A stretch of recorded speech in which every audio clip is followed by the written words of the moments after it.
같이 기도하시겠습니다. 사랑과 은혜가 충만하신 우리 주 아버지 하나님, 주님 앞에 죄인 되었을 때에 저희를 찾아주시고 저희의 모든 죄를 속죄하여 주시는 해 진심으로 감사드립니다. 또 저희가 너무나도 연약하고 부족하지만 저희를 늘 보호하여 주시고 사랑해 주시는 은혜도 감사드립니다. 주님 앞에 저희의 약함과 악함을 고백합니다. 주님 앞에 약한 부분들을 주님 도와주시옵시고 주님을 더욱 의지하고 살아갈 수 있도록 도와주시옵소서. 또한 저희의 악함을 주님께서 보여주시고 회개할 수 있도록 도와주시옵소서. 그래서 저희가 더욱 깨끗하게 주님을 섬기고 또 교회가 더욱 깨끗하게 주님의 일을 해나갈 수 있도록 도와주시옵소서. 주님, 저희의 삶 가운데 늘 함께 계심을 믿습니다. 저희의 발걸음을 주님의 뜻 가운데 채워질 수 있도록 인도하여 주시옵시고 또 오늘 함께 말씀과 교제를 나누는 가운데서도 함께하여 주시옵소서. 모든 것 주님께만 의지합니다. 또 오늘부터 민도로 미션과 또 다다음 주에 있을 볼 미션 트립도 주님께서 함께하여 주시고 주님을 찾고 구원받기를 간절히 원하는 모든 영혼들이 말씀 앞에 나와 구원받을 수 있도록 도와주시옵소서. 그 모든 일정 가운데에서도 주님께서 보호하시고 인도하여 주시기를 간구드립니다. 모든 것 주님께 의지하오며 예수님의 이름으로 기도드리옵나이다. 아멘. 사도행전 7장을 보시겠습니다.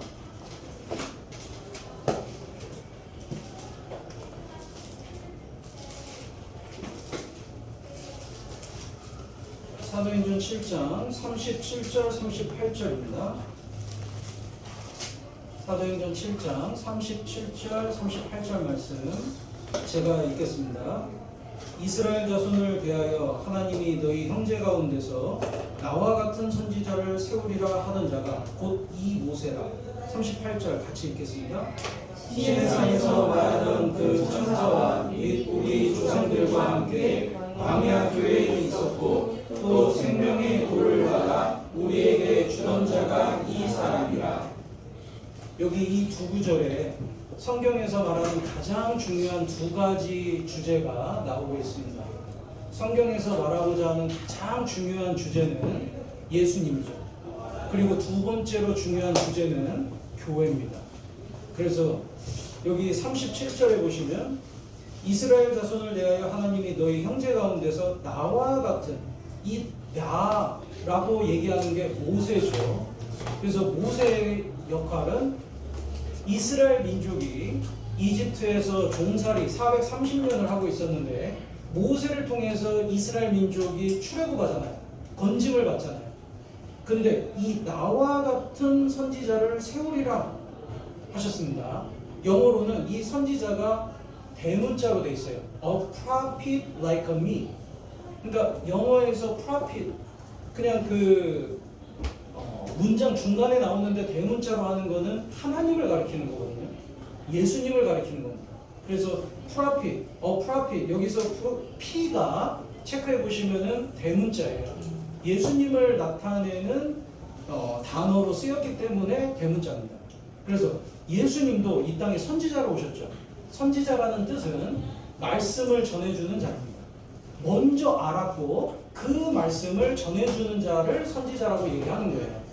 그러니까 예수님이 구원에 대한 말씀을 전해주고 오셨잖아요. 그리고 우리도 이 땅에서 죄인으로서 마귀의 종살이를 하고 있었는데 그런 죄인들을 건져주셨습니다. 그래서 모세와 같이 모든 사람들을 구원하시기 위해서 이 땅에 오셨죠. 38절은 이제 두 번째 중요한 주제에 대해서 얘기하고 있습니다. 교회죠. 그래서 시내산에서 말하던 그 천사와 및 우리 조상들과 함께 광야 교회에 있었고, 여기 광야 교회라고 했거든요. 그러니까 이스라엘 민족이 출애굽을 한 다음에 가나안 땅에 들어갈 때까지 광야에서 40년간을 생활했습니다. 근데 그 생활을 광야 교회 생활이라고 불렀어요. 그래서 구약에는 교회라는 표현이 안 나오지만 신약에서는 그걸 가리켜서 교회였다. 그게 교회의 모형이다. 라고 얘기하고 있습니다. 그러니까 저희가 구원받은 다음에 천국에 갈 때까지의 가장 중요한 생활이 뭐냐? 교회 생활이다 이겁니다. 근데 이걸 모르면 우리 신앙생활은 하나님 앞에 올바르게 할 수가 없어요. 그리고 열매 맺을 수도 없습니다. 교회를 모르면 신앙이 자랄 수도 없을 뿐더러 열매를 맺을 수도 없고, 교회를 모르면 교회 가운데에서 큰 실수를 범할 수도 있는 겁니다. 그래서 구원, 예수님을 통한 구원, 그리고 두 번째로 진짜 중요한 게 뭐냐? 교회 생활. 그래서 이제 성경에서는 예수님에 대한 모형이 엄청 많죠. 뭐 이루 셀 수도 없을 정도로 예수님에 대해서 여러 모형들로 보여줬습니다. 근데 또 두 번째로 많은 모형으로 보여주신 게 뭐냐면 교회예요. 교회. 그래서 교회가 또 그만큼 중요하다 이겁니다. 요한복음 15장에 포도나무와 가지의 비유를 통해 가지고 교회를 설명하셨죠. 그래서 포도나무에 주님이 거하시는데 그 포도나무를 통해서 모든 영양분이 공급된다 이겁니다. 구원받은 각각 개개인은 가진 거예요. 그래서 붙어있지 않으면 어떤 영양분도 공급받을 수 없고 신앙생활을 유지할 수 없을 뿐더러 열매는 기대도 못하는 거예요. 근데 붙어만 있으면 모든 영양분을 공급받아서 잘 자라고, 그리고 결국에는 열매도 맺게 된다. 그래서 나를 떠나서는 너희가 아무것도 할 수 없다고 하셨습니다. 붙어있어야 하는 거예요. 그리고 디모데전서 3장 15절에는 교회는 하나님의 집이라고 하셨습니다. 하나님이 어디 거하시냐? 교회에 거하신다 이거예요. 그리고 고린도전서 11장에는 교회는 하나님의 몸이라고 하셨어요. 그리고 교회의 머리는 그리스도.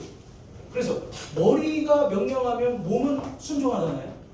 주님이 명령한 것을 교회는 순종하는 겁니다. 그리고 머리가 가고 싶은 곳에 몸은 늘 따라가잖아요. 주님이 복음 전하려고 가시는 그곳이라면 교회는 어디든지 따라가서 복음 전하기 위해서 순종하는 거거든요. 그게 교회의 역할입니다. 그리고 갈라디아서 4장에 교회는 어머니라고 하셨어요. 그래서 어머니는 품잖아요. 품어줄 수 있습니다. 그리고 어머니는 아이를 낳잖아요. 그것처럼 교회를 통해서 많은 영혼들이 또 구원받아 가는 거예요. 그리고 누가복음 10장에는 교회를 주막이라고 하셨어요. 주막에서는 여기 거반 죽게 된 자, 다친 사람이 주막에 가가지고 이제 이 치료를 받습니다. 저희가 구원받을 때 온전하지가 않죠. 그래서 거반 죽게 된 사람같이 돼 있는 거예요. 제대로 활동하려면 시간이 걸립니다. 많이 상처를 받은 사람일수록, 구원받기 전에 죄가 많거나 마음의 상처가 많거나 어찌됐건 상처가 많은 사람일수록 구원받은 이후에 온전한 그리스도인의 모습이 되려면 시간이 많이 걸려요. 그래서 교회 가운데에서는 하나님이 치료하시고, 그래서 온전한 사람으로 만들어서 사용을 또 하신다 이겁니다. 그래서 이게 주막이다 라고 표현하셨어요.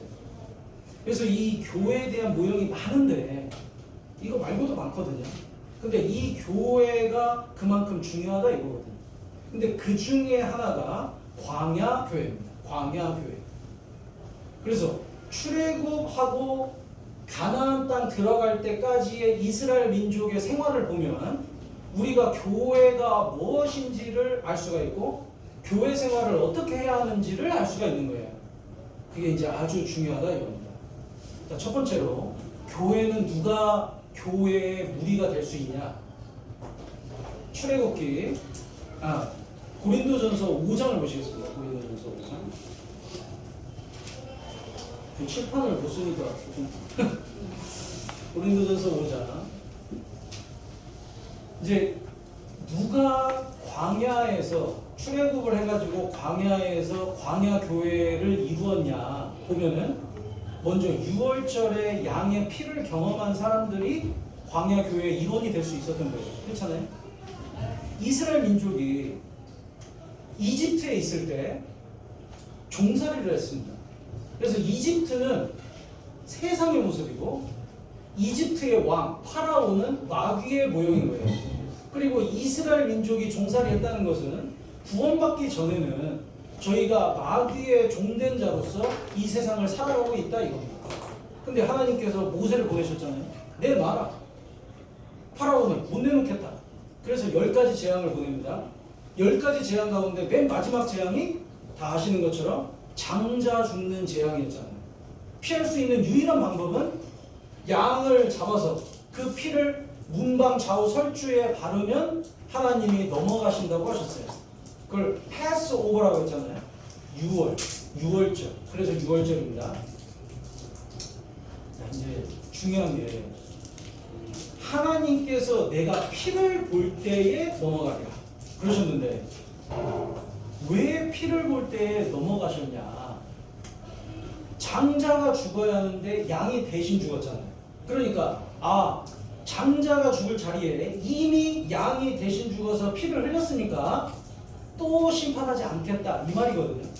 대신 죽었으니까 넘어가겠다. 그게 6월절의 의미입니다. 근데 이 6월절 양이 누구시냐? 여기 고린도전서 5장 7절에 예수님이라고 하셨잖아요. 너희는 누룩 없는 자인데 새 덩어리가 되기 위하여 묵은 누룩을 내어버리라. 우리의 6월절 양 곧 그리스도께서 희생이 되셨느니라. 그러니까 우리가 죄 때문에 죽어야 할 자리에 예수님께서 피 흘려서 대신 죽어주셨습니다. 그래서 이 피를 깨달은 사람, 예수님이 그 피로 우리의 과거, 현재, 미래죄를 다 없애주셨다. 그걸 진심으로 깨닫고 믿고 있는 사람은 예수님의 피가 우리 영혼 가운데 발려있는 거예요. 그래서 하나님께서 그 피를 보실 때에 넘어가십니다. 심판하지 않겠다. 이 말이잖아요. 왜? 나를 대신해서 예수님이 대신 죽었다는 걸 우리가 믿고 있기 때문에 그렇습니다. 그리고 누가 광야 교회의 일원이 될 수 있었냐? 양의 피를 경험한 사람만 되는 게 아닌 거예요. 양의 피를 경험하고 이집트에 그대로 남아있으면 광야 교회의 일원이 될 수가 없잖아요. 넘어왔어요. 그래서 양의 피를 경험했으니까 마음속에 뭐가 있습니까? 나는 이제 예수님 따르겠다. 나는 이제 하나님 뜻대로 살아가겠다. 그 결정하고 따라 나왔거든요. 그게 바로 침례입니다. 그래서 따라 나왔으니까 뭘 경험해요? 홍해바다를 건너잖아요. 홍해바다가 고린도전서 10장에는 침례라고 했거든요. 고린도전서 10장 보겠습니다. 고린도전서 10장 1절 2절입니다. 형제들아 너희가 알지 못하기를 내가 원치 아니하노니 우리 조상들이 다 구름 아래에 있고 바다 가운데로 지나며 이 바다가 홍해바다죠. 모세에게 속하여 다 구름과 바다에서 세례를 받고, 그러니까 홍해바다 지나는 그 모습이 뭐였냐? 세례다 이겁니다. 침례다 이거예요. 침례의 의미가 뭘까? 침례는 성경에서 명확하게 나와 있습니다. 예수님과 같이 물에 들어갈 때 예수님과 같이 난 죽었다. 그래서 내 옛 생활은 이제 죽었다. 내 옛사람은 이제 죽었다. 내 이상, 내 자존심, 내가 살아왔던 방식 다 죽었다. 그리고 물에서 나올 때에는 예수님과 나는 이제 같이 부활했다. 바꿔 말하면 나는 이제 예수님을 위해 살겠다 이겁니다. 그 사람이 광야 교회의 일원이 될 수 있었던 거예요. 이거는 너무 자연스러운 겁니다. 그렇잖아요? 예수님의 피 흘린 그 의미를 깨달았어요. 바꿔 말하면 예수님이 나를 얼마나 사랑하셔서 나를 위해 죽어주셨다는 걸 깨달았다 이겁니다. 그러면 이 마음속에 어떤 마음이 올라와요? 나도 예수님 위해서 살고 싶다. 나도 예수님의 은혜 갚아야지. 난 정말 내 생활 청산하고 주님 위해서 다시 살아보겠다고. 그 침례의 의미가 마음속에 딱 들어오잖아요. 그건 너무 자연스러운 거거든요. 그래서 진짜 구원받은 사람은 주님을 따르겠다고 결심하게 됩니다. 그래서 누가 교회의 일원이 될 수 있냐? 예수님의 사랑을 깨닫고 주님 뜻대로 살아가기를 원하는 사람, 그 사람이 광야지만 주님과 함께 거하게 되는 거예요. 그게 교회가 되는 겁니다. 그래서 6월절 피를 경험하고 홍해 바다를 건넌 이스라엘 민족이 광야에서 주님과 함께 거하는 그 모습이 광야 교회라고 했어요. 우리가 예수님의 피로 구원을 받고 정말 주님을 따르겠다고 마음에 결심하고 주를 위해 살아가는 그 무리가 교회가 되는 거예요. 또 한 가지는 이스라엘 민족이 이제 광야에 있습니다. 근데 다 흩어져 있어요. 그러면 교회가 될 수가 없는 거예요. 모여 있었기 때문에 광야 교회라고 부른 거예요. 저희가 한 명이 저기 멀리 동떨어져 가지고 멀리 있습니다. 두바이에 혼자 있어요. 그러면 그게 교회냐? 교회라고 부를 수가 없는 거예요. 교회는 일단 모여야 하거든요. 구원받은 그리스도인 그리고 주를 위해서 살겠다는 그리스도인이 모여야 그게 교회가 되는 거예요. 생각해 보세요. 바닷가에 갔습니다. 거기 모래 많죠. 그 모래 속에 사금이 있잖아요. 사금 알죠? 그 아주 가는 모래. 근데 그 사금이 있잖아요. 근데 그거를 모래라고 부릅니까? 금이라고 부릅니까? 해변가 어려우세요? 해변가에 모래를 모래라고 하잖아요. 금이라고 안 부르잖아요. 왜? 대부분이 모래니까. 이건 모래지 이럽니다. 근데 사금을 다 채취를 했어요. 가지고 금을 모았어요. 그럼 이건 뭐라고 하는 거예요? 금이라고 하는 거예요. 모래라고 더 이상 하지 않습니다. 구원받은 그리스도인이 다 뿔뿔이 흩어져 있어요. 그러면 이걸 교회라고 합니까? 그냥 세상이라고 합니까? 세상이에요, 세상. 구원받은 그리스도인이 있을 수는 있죠. 그런데 교회라고 부르기는 어렵습니다. 근데 구원받은 그리스도인이 주님 뜻대로 살겠다고 모여가지고 소수지만 그룹을 만들었다. 그러면 이게 교회가 되는 거예요. 그래서 에클레시아라고 부르잖아요. 구원받은 그 교회를. 이거는 빼어낸 무리, 하나님이 구별시킨 무리라는 뜻입니다. 그래서 세상에 다 흩어져 있으면요 절대 교회가 될 수가 없는 거예요. 구원받지 않은 사람들 가운데에서 구원받은 그리스도인이 몇 명이 있다. 근데 대다수가 구원받지 않은 사람들이다. 그러면 여기는 교회가 될 수가 없습니다. 대다수가 구원받지 않았기 때문에 그렇습니다. 근데 퍼센테이적으로 우리 교회의 100%라고 말할 수가 없잖아요. 죄송한 얘기지만 구원받은 사람이 100%면 야 얼마나 좋겠어요. 근데 거짓 형제도 있다고 하셨고 분명히 성경에는 가라지도 있다고 하셨습니다. 그러니까 구원받지 않은 사람도 있을 수 있는 거예요. 그러나 퍼센테이적으로 상당히 구원받은 그리스도인이 많기 때문에 저는 교회라고 믿습니다. 하나님 눈에도 이 교회인 거예요. 구원받은 그리스도인이 그래도 많다면 이게 교회거든요. 그래서 이 교회를 통해서 하나님은 역사해 가신 겁니다. 그러니까 진짜 구원받은 무리 가운데 거하는 것이 얼마나 중요한지 우리가 알아야 하는 거예요. 사도행전 19장을 보시겠습니다. 제가 이 말씀 묵상해 보면서 배우면서 참 마음에 감동이 됐거든요. 사도행전 19장 8절입니다. 사도행전 19장 8절.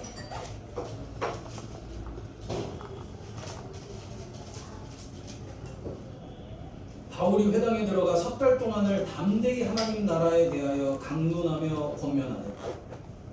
바울의 3차 전도 여행 때 바울이 에베소에 갔습니다. 그리고 거기에서 2년간 가르쳐요.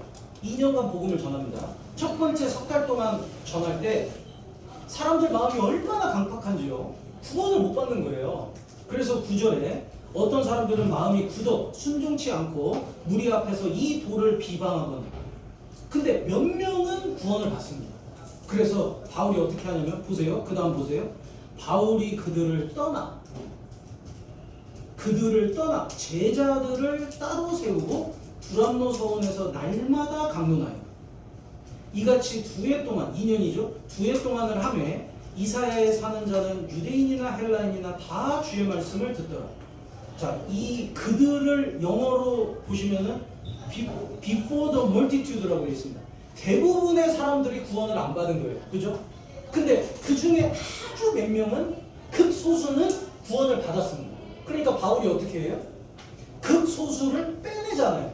분리시키잖아요. 왜? 극소수가 대다수가 구원받지 않은 무리 가운데 있으면은 거기가 교회가 될 수가 없거든요.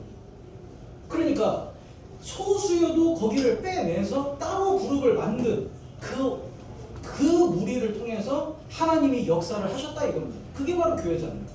그래서 20절에 보세요.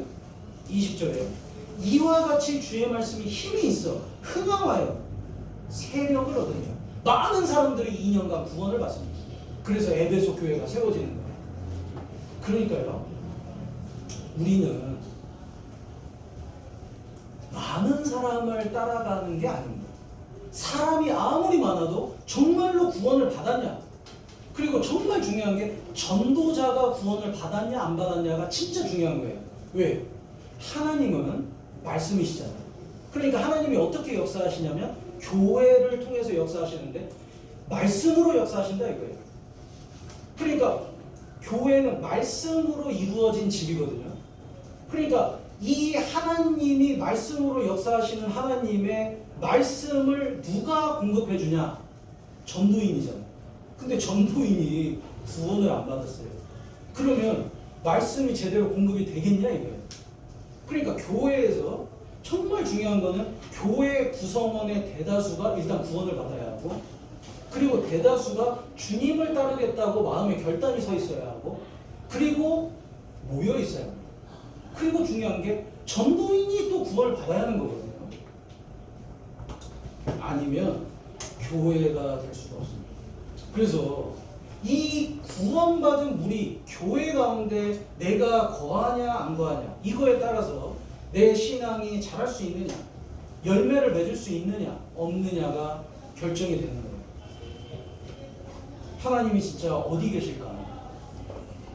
하나님은 천지에 충만하시죠. 안 계신 곳이 없잖아요. God is everywhere. 어디든 계십니다. 이 하나님은 구원받은 그리스도인 가운데도 계시는 거예요. 그죠? 에베소서 1장에 너희가 정말 복음을 듣고 믿을 때 성령님이 내주하신다고 하셨잖아요. 그래서 각각의 구원받은 그리스도인들 속에도 있습니다. 그런데 하나님이 어디에서 가장 강력하게 역사하시냐? 교회입니다. 그래서 구원받은 무리가 정말 주님 뜻대로 살아가려고 뭉쳤을 때 그 가운데에서 주님이 계시고 그 가운데에서 가장 강력하게 역사하시는 거예요. 그래서 교회 가운데 있으라 하셨습니다. 말씀이 흥황하여 정말 많은 사람들이 구원을 받아가잖아요. 그러니까 출애굽기 29장을 보시겠습니다. 출애굽기 29장 45절 46절 여기 왜 하나님께서 이스라엘 민족을 출애굽시키셨는지가 나와요. 45절 46절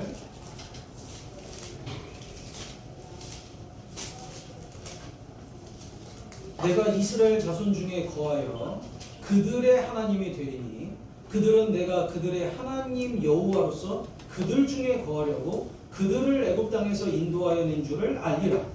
나는 그들의 하나님 여호와냐. 여기 계속 그들의 하나님, 그들의 하나님, 그들의 하나님 이렇게 말씀하시잖아요. 왜 만민의 하나님이라고 안 하셨을까요?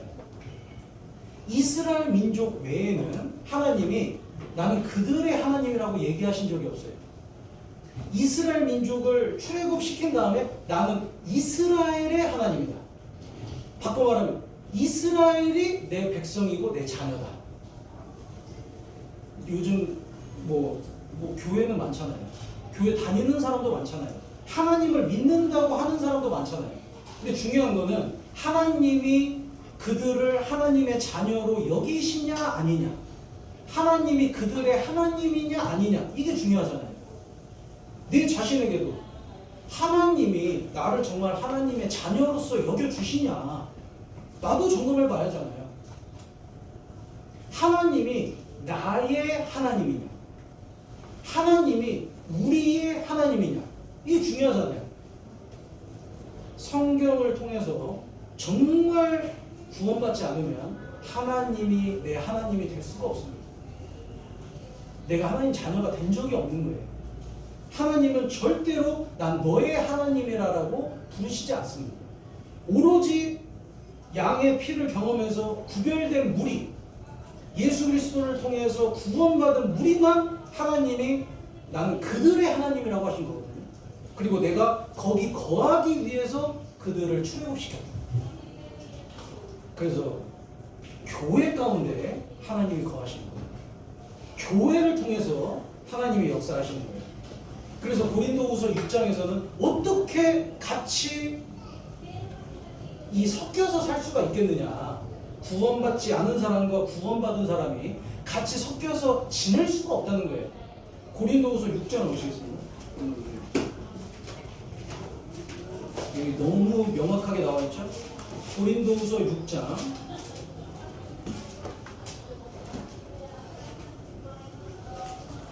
16절.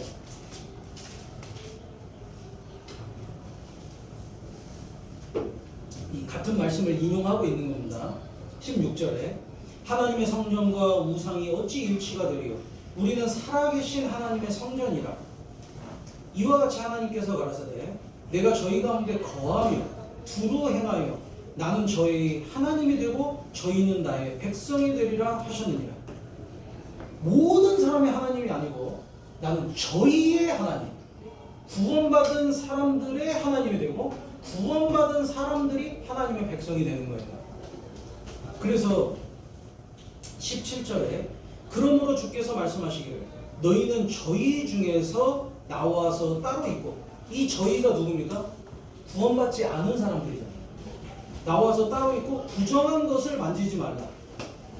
저희 가운데 구원받지 않은 사람 가운데 거하는 것이 부정한 거라고 하신 거예요.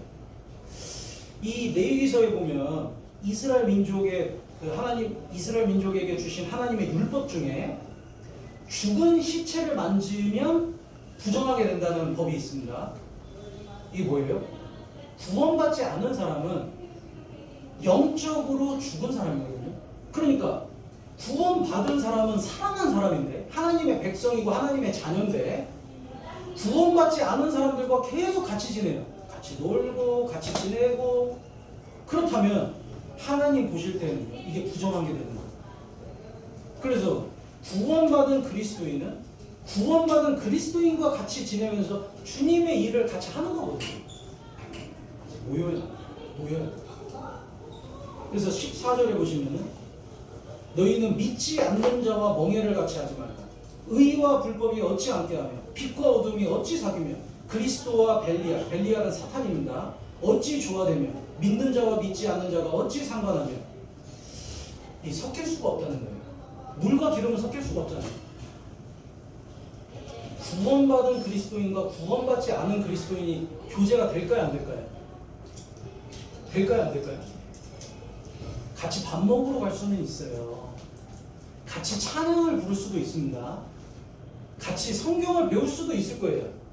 그런데 교제가 될까요? 교제는 될 수가 없는 거예요. 만약에 된다면 한쪽이 구원을 안 받았든지 한쪽이 구원을 받았든지 둘 중에 하나가 진짜로 교제가 된다면, 정말 영혼에 대해서, 하나님에 대해서, 구원에 대해서, 정말 영혼 건지는 거에 대해서 진짜로 교제가 된다면요, 진짜 구원 받은 사람이든지 아니면 이쪽이 구원을 안 받았든지 둘 중에 하나일 겁니다. 구원 받은 사람과 구원받지 않은 사람은 진정한 교제가 될 수가 없어요. 왜? 빛과 어둠이라고 하셨거든요.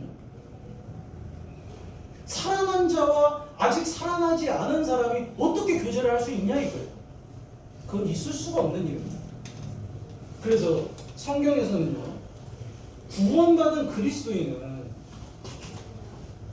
주님의 참된 교회 가운데 있어야 한다고 하셨습니다. 근데 이제 중요한 게 이제 이거예요. 이스라엘 민족이 광야에 지냅니다. 어려움이 있었나요? 없었나요? 엄청 많았어요. 근데 그걸 광야 교회라고 말씀하셨잖아요. 그러니까 우리가 교회 생활하면서 어려움이 있을까요? 없을까요? 있는 거예요. 왜 없어요? 교회 가운데에서는 어려움이 있습니다. 이스라엘 민족이 광야 생활을 지내면서 배를 고팠습니까? 배가 고팠습니까? 안 고팠습니까? 배가 고팠어요. 목이 말랐습니까? 안 말랐습니까? 말랐어요. 위험이 있었습니까? 없었습니까? 있었어요. 뜨거웠어요. 힘들었어요. 그러면 그게 조난당한 거하고 무슨 차이가 있냐 이거예요. 그거 혹시 아세요? 무슨 프로그램 있었는데 막 정글의 법칙 아시죠? 정글의 법칙. 정글 같은 데 가가지고 거기서 어떻게 살아남냐 막 이런 거 보여주잖아요. 예를 들어서 정글에서 조난을 당했어요. 실종을 당해가지고 거기서 이제 혼자 살아남아야 한다 이거예요. 자, 그거하고 광야 생활하고 뭐가 다른가요? 광야에서 혼자 살아남아야 한다. 근데 이스라엘 민족이 광야에서 지내는 거하고 그게 무슨 차이가 있냐 이거예요. 차이가 있습니다. 뭐예요? 네. 하나님이 함께 계시냐 안 계시냐 이 차이인 거예요. 하나님이 함께 계시지 않으면 그냥 거기서 서바이벌 게임 하고 있는 거예요. 근데 하나님이 함께 계시기 때문에 배 고팠을 때 하나님이 만나 보내주셨잖아요. 메추리 보내주셨잖아요. 정말 목이 말랐을 때 반석 쳐서 물을 내주셨잖아요. 이스라엘 민족이 장정만 60만 명이었습니다. 그러니까 아이들과 이 여인들까지 합치면 200만 명으로 추정하는 거예요. 근데 200만 명이 물을 얼마나 마셨을까요? 한 모금씩만 마셔도요 몇 톤이 되는 거예요. 근데 40명만 마십니다. 그러니까 반석을 쳐가지고 거기서 물이 나왔는데 한 번 삐죽 하고 나온 게 아니고 그게 강을 이룬 거예요. 그래서 광야에서 강이 만들어졌습니다. 그 물을 마시면서 40년간 산 거예요. 아침마다 만나를 보내주셨습니다. 그러니까 이스라엘 민족이 광야 생활을 하면서 어려움은 늘 있었어요. 부족한 것도 있었습니다. 그러나 하나님이 계속해서 도와주셨다는 사실은 변함이 없는 거예요. 정말 엄청난 부자처럼 살지는 못했지만 그 힘든 광야 생활을 이겨낼 수 있는 모든 필요한 조건들은 하나님이 다 제공해 주신 거거든요. 그게 교회 생활이다 이겁니다. 교회 생활 가운데에서 왜 문제가 없어요? 문제 있죠. 경제적으로 어려울 때도 있고 성도 간에 어려움이 생길 때도 있고 교회 가운데에서 이상한 교리나 이 죄들이 들어올 때도 있고 그렇다고 이 교회가 하나님의 집이 아니냐? 그렇게 말할 수는 없다 이거예요. 그렇다고 이 교회를 떠나냐? 그럴 수는 없다 이거예요. 문제가 있지만 하나님이 함께 계시기 때문에 문제를 해결해 가시는 거예요. 그리고 우리에게 필요한 모든 영적인 것을 제공해 주시는 거예요. 그러니까 교회 가운데 계신 하나님을 못 보잖아요. 그럼 어떻게 돼요? 이건 인간적인 집단으로밖에는 안 보입니다. 사람들 모여가지고 찌그락찌그락하고 계속 문제 있고 그러니까 별반 다르지 않거든요. 이 모임이나 저 모임이나 동창회 모임이나 이 모임이나 뭐가 달라? 사람 사는 게 다 똑같지 뭐. 서로 뭐 시기 질투할 때도 있고 뒷얘기할 때도 있고 거짓말할 때도 있고 다 똑같네. 아니요. 다릅니다. 왜요? 하나님이 계시잖아요. 그러니까 하나님이 안 계시면은 인간적인 집단인데 하나님이 계시기 때문에 이 교회가 된 거예요. 구원받은 그리스도인으로서 주님이 거기 계시기 때문에 문제가 있어도 저희가 거기에 보면 주님이 문제를 해결해 가시고 저희에게 필요한 모든 것을 제공해 주시는 겁니다. 문제는요, 마귀는 끊임없이 우리 마음속에 의심을 넣는 거예요. 의심이 뭐입니까? 여기 출애굽기 17장 보시겠습니다. 출애굽기 17장 7절을 보시겠습니다.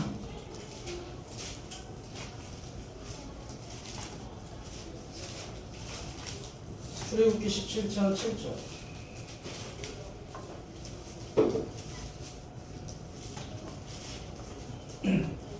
제가 읽겠습니다. 그가 그곳 이름을 마사라 또는 무리바라 불렀으니 이는 이스라엘 자손이 다투었으며 또는 그들이 여호와를 시험하여 이르기를 나머지 같이 읽겠습니다. 여호와께서 우리 중에 계신가 아닌가 하였습니다. 이게 마귀의 괴계입니다. 야, 하나님이 계시면 왜 물이 없어? 하나님이 계시면 너희들이 왜 이렇게 굶어? 왜 이렇게 힘들어? 하나님이 계시면 너희들 왜 이렇게 문제가 많냐? 그러면서 막 다투는 거예요. 하나님 계시냐 안 계시냐? 근데 아침마다 그들이 보고 있는 거는 만나 내려주셨거든요. 아침마다 보는 거는 하나님께서 구름기둥으로 그들을 인도해 가셨거든요. 저녁마다 보는 거는 하나님 불기둥으로 인도해 가셨습니다. 보호하셨어요. 근데 그게 안 보이는 거예요. 그러니까 어떻게 보입니까? 우리는 괜히 나왔다. 애굽에서 괜히 나왔다 이 말이 나오는 거예요. 그게 원망을 합니다. 우리가 교회 가운데 계신 하나님을 못 보잖아요. 그러면 인간적인 집단으로밖에 안 보이고, 그리고 심지어는 이런 말까지도 나오는 거예요. 괜히 구원받았네. 어떻게 그런 말을 해요?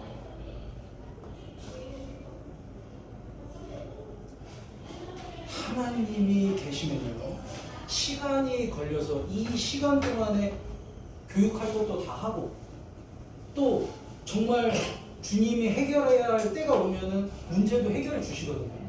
그러니까 이스라엘 민족은 조금만 기다리면 됐어요. 사실은 조금만 기다리면은 하나님이 물도 주셨을 거고, 만나도 주시고, 고기도 주시고, 인도도 해가서 가나안 땅 들어가거든요. 아무 문제가 없었어요. 근데 못 기다린 거예요. 그러니까 어떻게 합니까? 불평에 불평을 합니다. 원망에 원망을 해요. 하나님 어떻게 하셨습니까?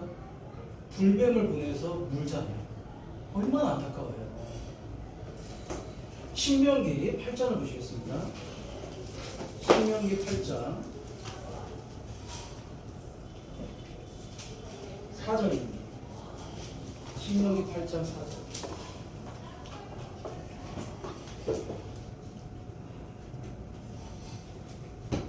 신명기 8장 4절 제가 읽겠습니다. 이 40년 동안에 내 의복이 헤어지지 아니하였고 내 발이 부르지 아니하였느니라. 이스라엘 민족이 40년 광야 생활하면서 출애굽할 때 옷을 많이 가지고 나왔을까요? 많이 못 가져 나왔을까요? 못 가지고 나왔죠. 막 바로 나왔잖아요. 아마 뭐 단벌로 나왔을 거예요. 근데 놀라운 거는 옷을 계속 명품으로 바꿔 입지는 못했어도 40년간 그 옷이 헤어지지는 않게 하나님이 만들어 주신 거예요. 그러니까 우리가 엄청난 부자로는 못 살아도요, 필요한 거 주시는 거예요. 먹고 살잖아요. 문제가 있어도 그때마다 주님이 해결을 해가시는 거거든요. 그러니까 하나님이 교회 생활을 통해서 우리가 배우기를 원하는 게 뭐냐면 이 우리 신앙생활 가운데 어려움은 있지만 그 가운데서 주님을 의지해서 살아가는 방법을 배우기를 원하시는 겁니다. 정말 많은 걸 갖고 있지 않아도 주님을 의지해서 정말 자족하면서 사는 방법을 배우기를 원하시는 거예요. 그래서 2절에 보시면 네 하나님 여호와께서 이 40년 동안에 너로 광야의 길을 걷게 하신 것을 기억하라. 이는 너를 낮추시며 너를 시험하사 내 마음이 어떠한지 그 명령을 지키는지 아니 지키는지 알려 하십니다. 우리가요, 겸손할까요? 교만할까요? 네? 내가 겸손합니다 라고 생각하는 분은 좀 집에 가서 기도를 좀 많이 해보셔야 됩니다.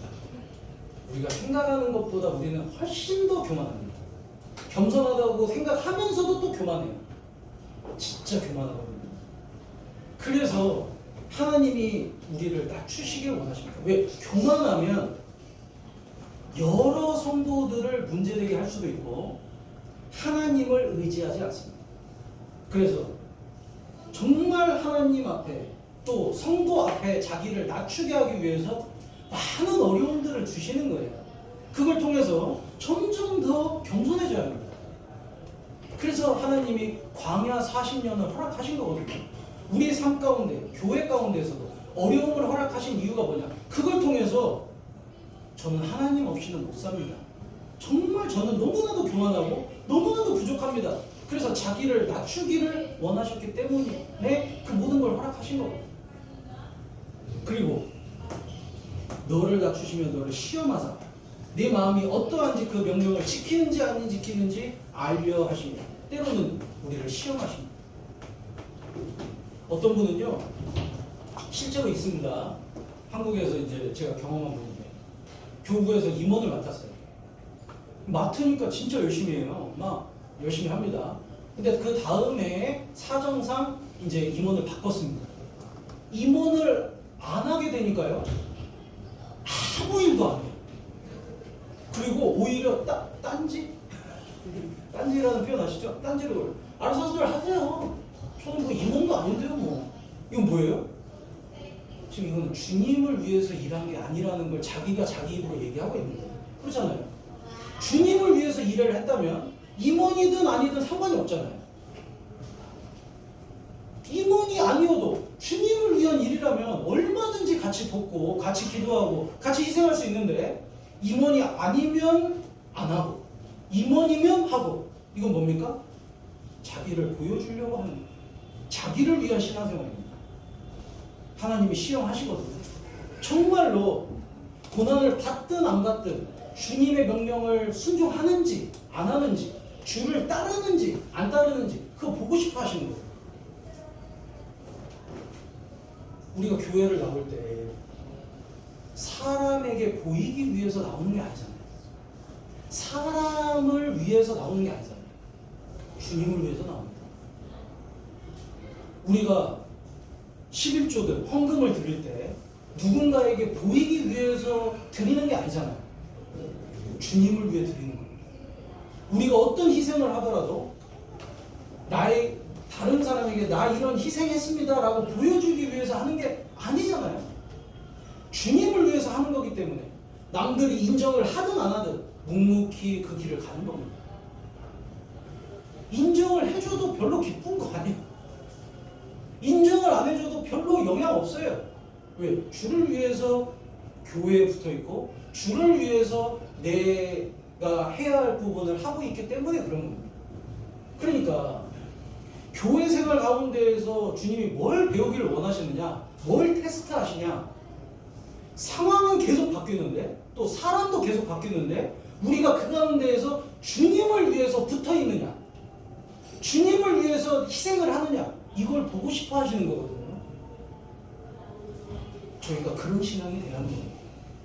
그리고 여기 3절에 보시면 너를 낮추시며 너로 줄이게 하시며 또 너도 알지 못하며 내 열조도 알지 못하던 만나를 내게 먹이신 것은 사람이 떡으로만 사는 것이 아니요 여호와의 입에서 나오는 모든 말씀으로 사는 줄을 너희로 알게 하려 하십니다.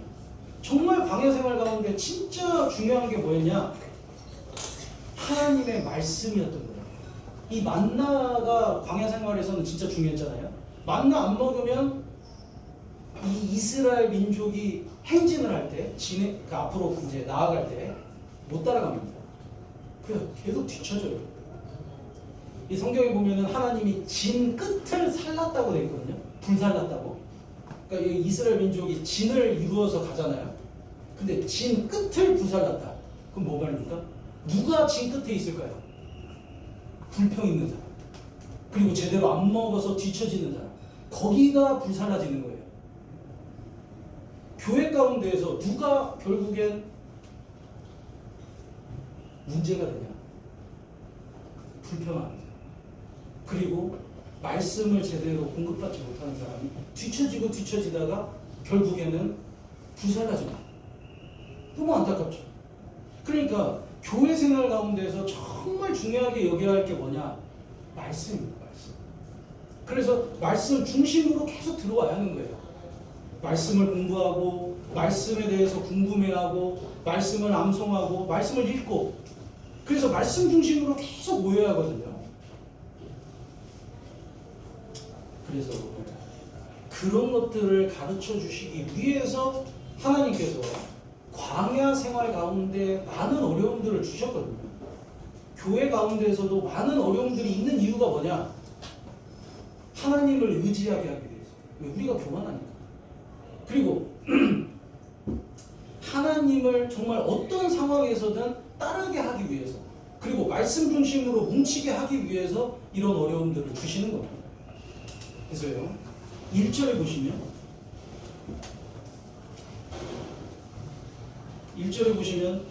내가 오늘날 명하는 모든 명령을 너희는 지켜 행하라. 그리하면 너희가 살고 번성하고 여호와께서 너희의 열조에게 맹세하신 땅에 들어가서 그것을 얻으리라. 축복받을 거다 이 말이에요. 하나님이 명령하신 건 딱 하나입니다. 모든 명령을 너희는 지켜 행하라. 말씀에 순종하라 이거구나. 있으라면 있고 먹으라면 먹고 앞으로 가라고 하면 가고 말씀대로. 그러면 아무 문제가 없어요.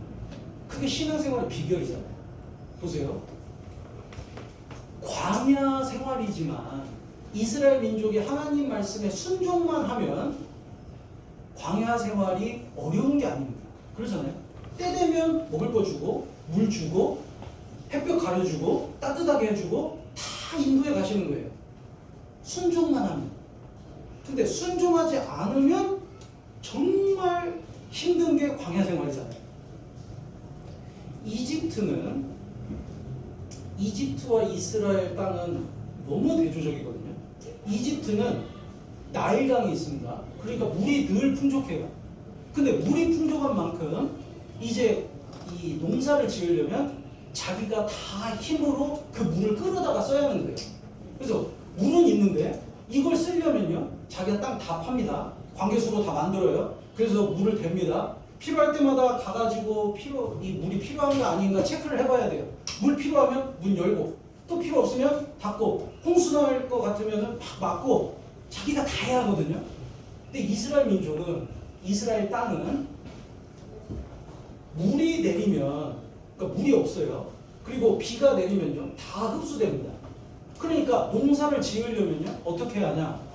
하늘만 보고 있습니다. 하늘만. 비가 언제 오나? 언제 비가 오나?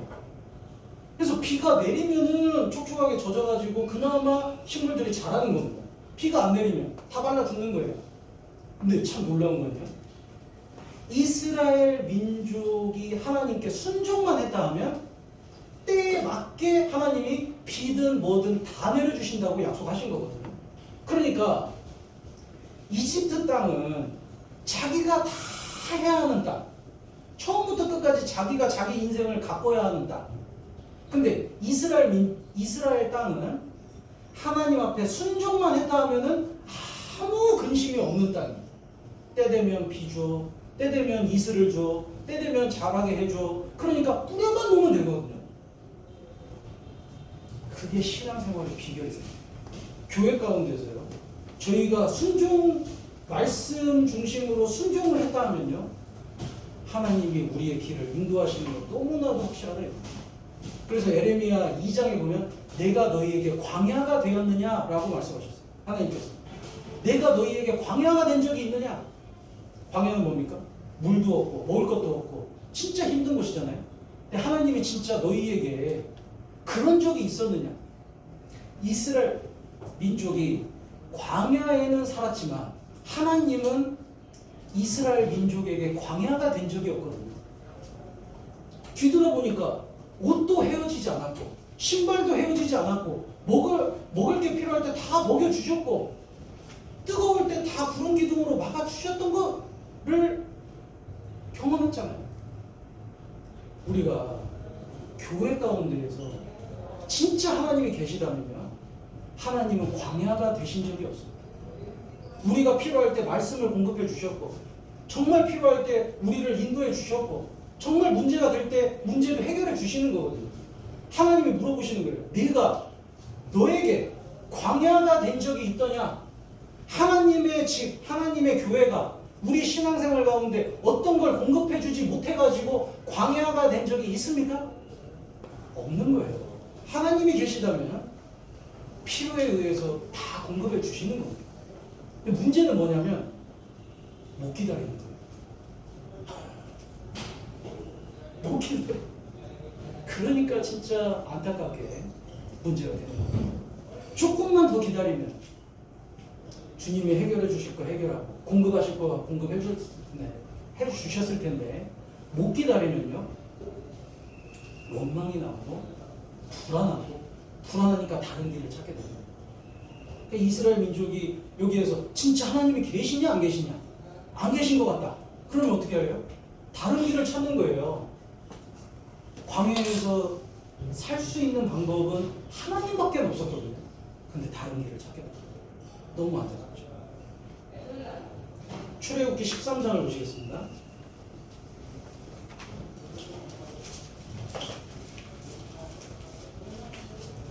출애굽기 13장 21절입니다.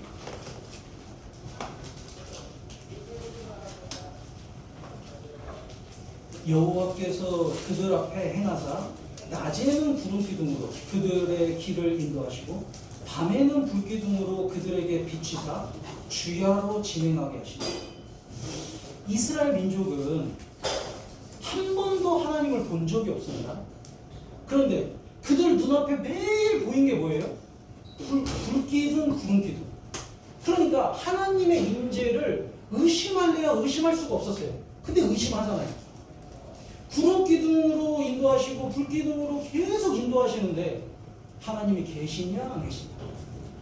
22절에 낮에는 구름기둥 밤에는 불기둥이 백성 앞에서 떠나지 아니하며 한 번도 떠난 적이 없어요. 주님의 교회라면 한 번도 주님이 이 교회를 포기한 적이 없습니다. 주님은 한 번도 교회를 떠난 적이 없어요. 구원받은 우리 가운데 늘 거하시면서 인도해 가신다 이거예요. 근데 왜 우리가 문제가 많죠? 문제가 필요하기 때문에 하나님이 허락하신 거였거든요. 그걸 통해서 훈련받을 것도 받고 또 교회도 더 깨끗하게 해야 할 때 깨끗하게 하시고 하나님의 그 큰 뜻을 우리가 어떻게 다 이해를 하겠어요. 그런데 떠나신 적은 없다 이겁니다. 하나님은 우리에게 광야가 되신 적이 없어요. 그래서 이 우리가요 교회 가운데 거해야 합니다.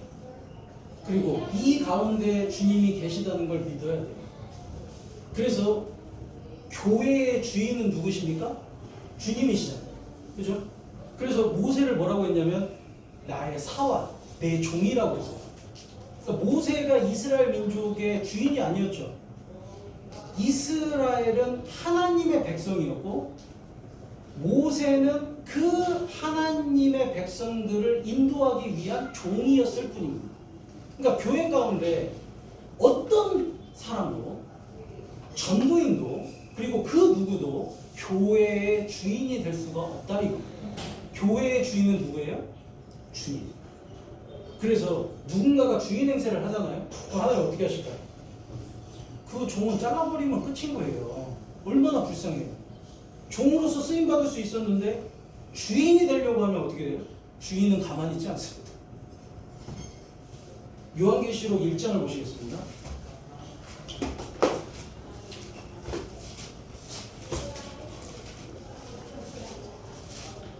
요한계시록 1장 20절입니다.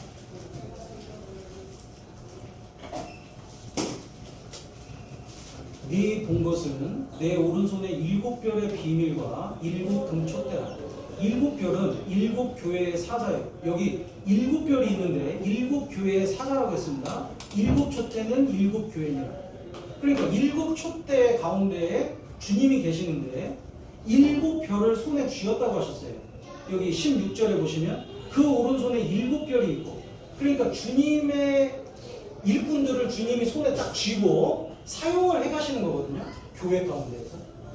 그래서 2절에 보시면 2장 1절에 보시면 2장 1절 에베소 교회의 사자에게 편지하기를 오른손에 7별을 붙잡고 일꾼들을 붙잡았죠. 그리고 7금촛대 사이에 다니시는 이가 가라사대. 이게 진짜 중요한 겁니다. 7금촛대 사이에 주님이 다니세요. 교회 가운데 주님이 다니시는 거예요. 왜? 본인 집이고 본인이 거하시는 곳이니까 다 보시는 거예요. 교회 가운데 주님이 계시거든요. 그리고 그 집 청소해 보셨죠? 청소하시죠? 네. 청소할 때 먼지 하나 딱 떨어지자마자 바로 청소합니까? 그러지 않아요. 이제 딱 때리면은 싹 모아가지고 청소하시거든요. 정리할 거 하고. 그러니까 주님이요, 뭐 조그만 문제 있고 뭐 있고 할 때마다 바로 청소하시는 게 아니에요. 기다리십니다.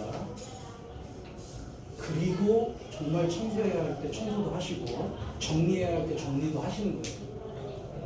그러니까 주님의 일꾼을 주님이 손에 붙잡고 교회를 두고 다니면서 보십니다. 저는 문제가 있는데, 저는 죄가 있는데, 숨겨놓은 죄가 있는데 하나님은 모르시는 것 같은데요? 아무도 안 드러내는데요? 하나님 다 알고 계세요. 교회 가운데 다 다니면서 다 알고 계시거든요. 근데 왜 가만히 냅두냐? 회개할 기회를 주시는 거예요. 돌이킬 기회를 지금 주고 계신 겁니다. 그 시간이에요.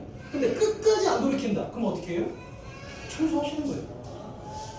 오늘은 대청소다. 치아가 상했어요. 그럼 어떻게 해요? 떼우잖아요.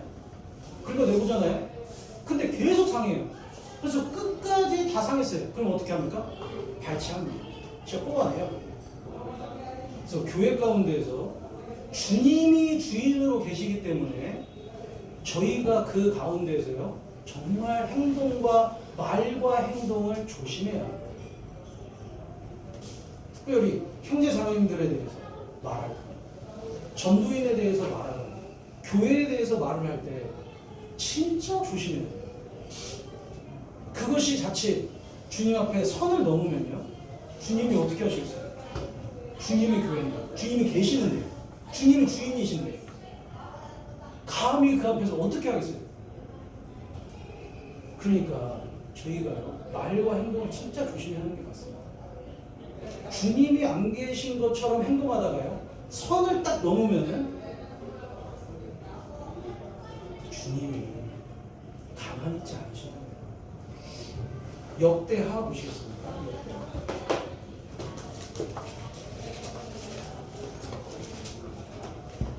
역대하 3장 17절입니다. 아이고, 시간이 이렇게 빨리 빨리 끝내겠습니다. 역대하 3장 17절.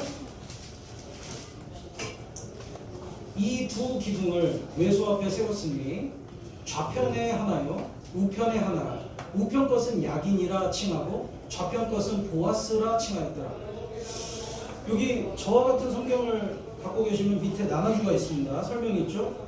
여기 야긴 1번이라고 써있는데 밑에 보시면 저가 세우리라 이렇게 써있고, 2번 보아스라고 써있는데 2번 보시면은 밑에 그에게 능력이 있다. 그러니까 이 솔로몬의 성전을 지을 때 성전이 이렇게 있습니다. 근데 성전 문 앞에 큰 두 기둥을 세웠어요. 그리고 뭐라고 써있냐면 야긴과 보아스, 그가 세우십니다. 그에게 능력입니다. 이게 교회의 정말 핵심이거든요. 하나님이 많은 걸 세우셨죠. 천지 만물을 만드셨습니다. 질서를 다 세웠잖아요. 그리고 이스라엘 민족을 뽑아내서 이스라엘 민족을 정비한 게 하나님이십니다. 이스라엘을 세웠잖아요. 그리고 이스라엘의 광야 교회로서 인도하시고 일꾼들을 세우신 것도 하나님이십니다. 지금 우리 시대에 교회를 세워가시는 분이 하나님이시라는 거예요. 그리고 교회의 일꾼을 누가 세우셨냐? 하나님이 세우셨다. 그래서 교회 일꾼을 판단하고 교회를 비난하는 것이 정말 큰 죄가 됩니다. 만약에 하나님이 세운 일꾼이 문제라면 하나님이 치시는 거예요. 그래서 하나님이 교회를 세워가십니다. 왜? 본인 집이니까. 그리고 그에게 능력이 있다. 보아스. 그에게 능력이 있다. 하나님께 능력이 있습니다. 우리에게 능력이 없어요. 그래서 결국에는요, 만약에 문제가 되면은 하나님께서 정리를 하시는 거예요. 주님의 집을 주님이 깨끗하게 해가시는 거예요. 그래서 질서를 세우시고 그 질서를 유지해 가시는 분이 하나님이십니다. 이 우리가 이제 구원받고 신앙생활 가운데서 정말 중요한 게 뭐냐? 이 가난하는 천국의 그림자잖아요.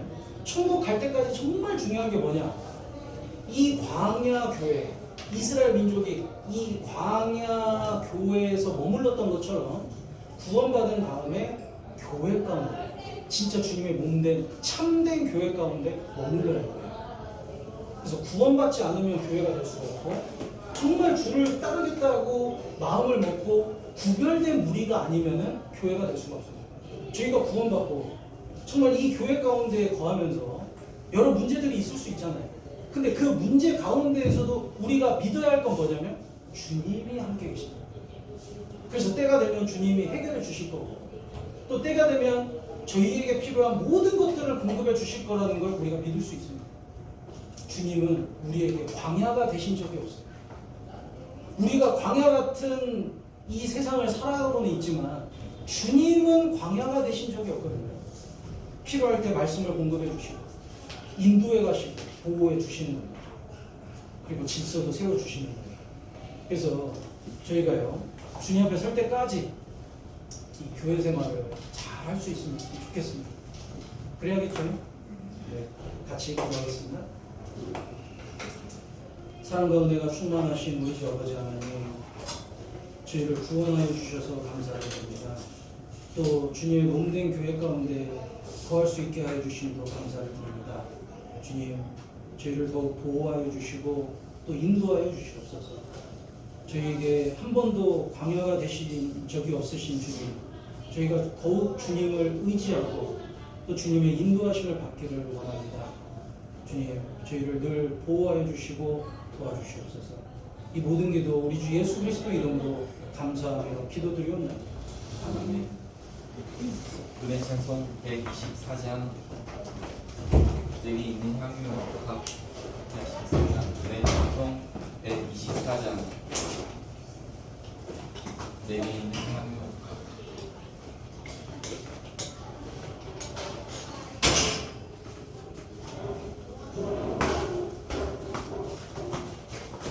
내리 있는 향유 각 함께 하시겠습니다. 내게 있는 향유가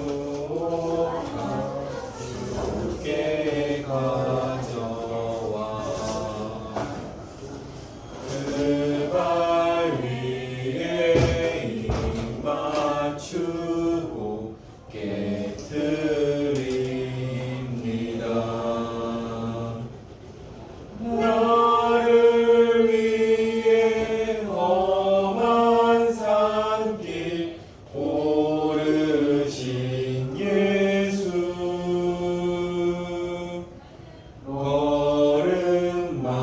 걸음마다 크신 사랑 새겨놓았네. 내게 있는 향유가 주께 가져와 그 발 위에 입 맞추고 깨뜨립니다.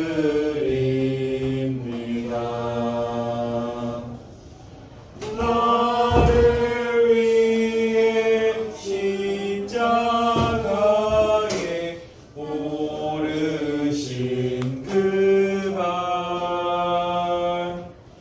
흘린 피로 나의 죄를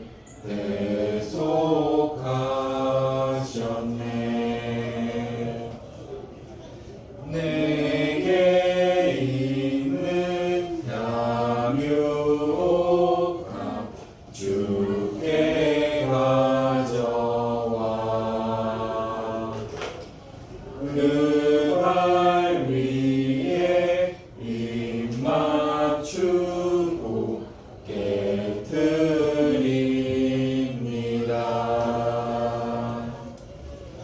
주님 다시 이 땅 위에 임하실 그때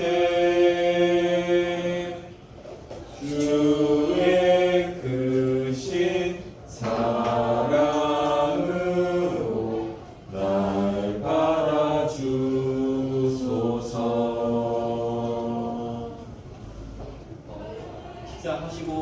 한이 오늘 잠시 있으니 모두 참석해 주시면 감사하겠습니다. 서큘레이터 어딨어요? 여기 집에서 싣고 간 석훈이 앞에. 아, 그거 물어볼게요. 아, 그거 저거 말고. 그거랑 저 전선이랑. 네. 전선이 없어요? 원래 집에 왔을 때 있었잖아요. 여기.